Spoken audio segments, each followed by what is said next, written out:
Hey, what's up, nerds? Here at the beginning of 2024, we have to ask the real question. Do I hate Magic the Gathering?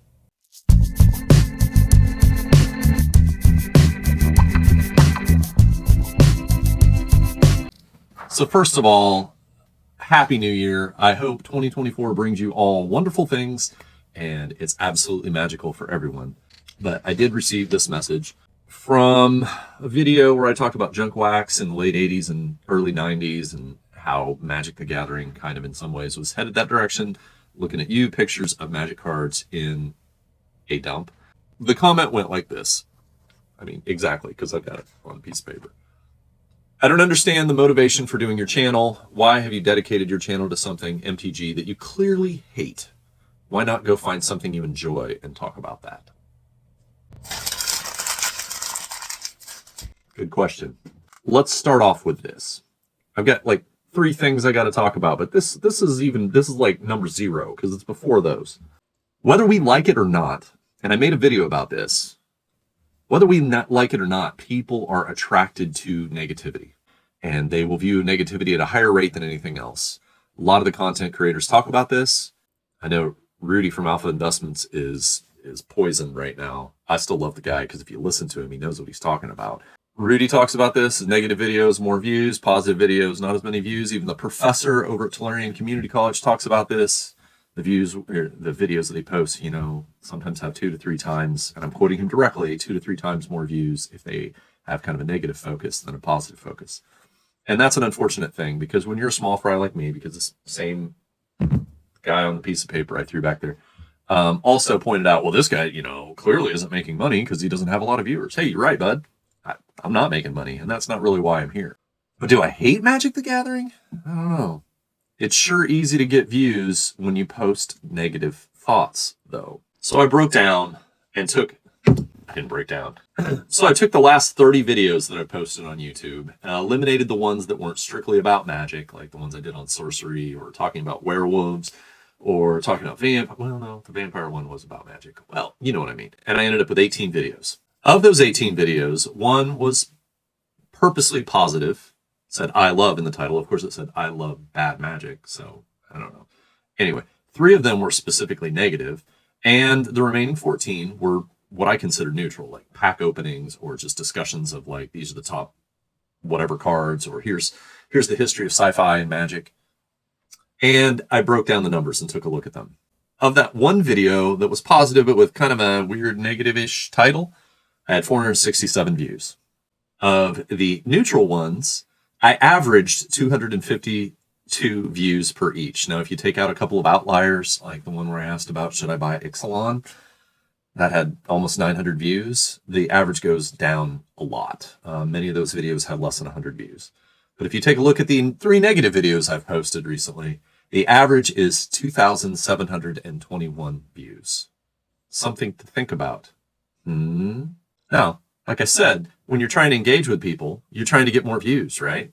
And unfortunately, that seems to say that negative attracts more attention. But on to the real question. Do I hate magic?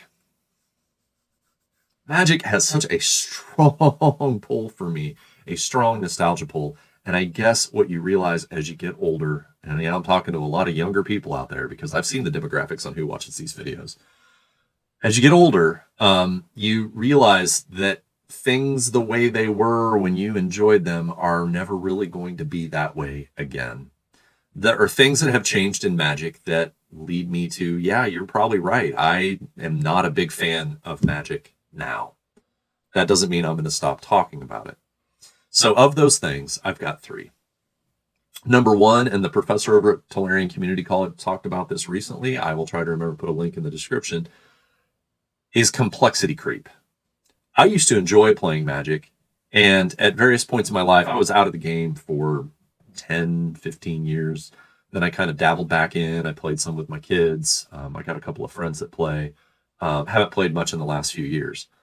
But the way we played when I was younger is totally different than the way you play now. There are cards that just have a wall of text, and honestly, I don't want to have to decipher that in the middle of a game.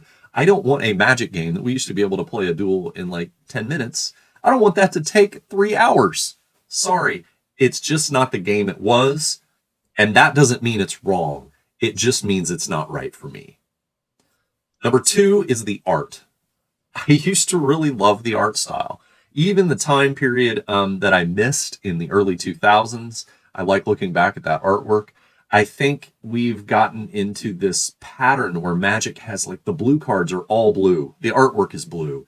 Everything looks pretty generic and mishmashed together. Now, there are outliers, sure. But for the most part, if you scan through the spoiler for a recent set, the black cards are very dark and black. Everything, not just the border. The blue cards are very blue. And I don't like that. I don't feel that it really allows the art to pop out. Or, you know, some people say, well, I want to be able to tell that it's a blue card. Well, the fucking border's blue. You don't need the entire card to be blue. Anyway, that's a whole rant for another video. And finally, there's too many variants. I have let you know on this channel many times, I'm a collector first. And as a collector first, I love collecting. I don't need, and you know, some collectors might be different. I don't need 4 million variants of things. I don't need serialized cards. Sorry, guys, I don't. And I think the trouble is when you start saying something is collectible, and this problem probably started with the collector booster boxes, it's just not really collectible anymore. Let me label the thing that people think is going to gain value later on because it's collectible. Well, that's not the reason that alpha cards and beta cards and all that old shit is worth what it is today. That is time and scarcity. And we don't have either one of those things with modern Magic. So do I hate Magic? No, I don't. I mean, I can honestly say that I do not hate it. Do I maybe hate the way that it's played now or what it's become now? Yeah, possibly. I mean, I really need to think about that, don't I? I hope this was insightful. I think it was for me. I sat down and, you know, had to think about when somebody calls you out, you have to soul search a little bit. And I did. Hope you have a good week. There will be more weirdness to come here in the Nerd Crypt. I plan for this new year to touch on other collectible and strange and nerdy subjects that I love a lot more than just Magic, regardless of the views I get. You guys take care out there. Have an awesome week. See you soon.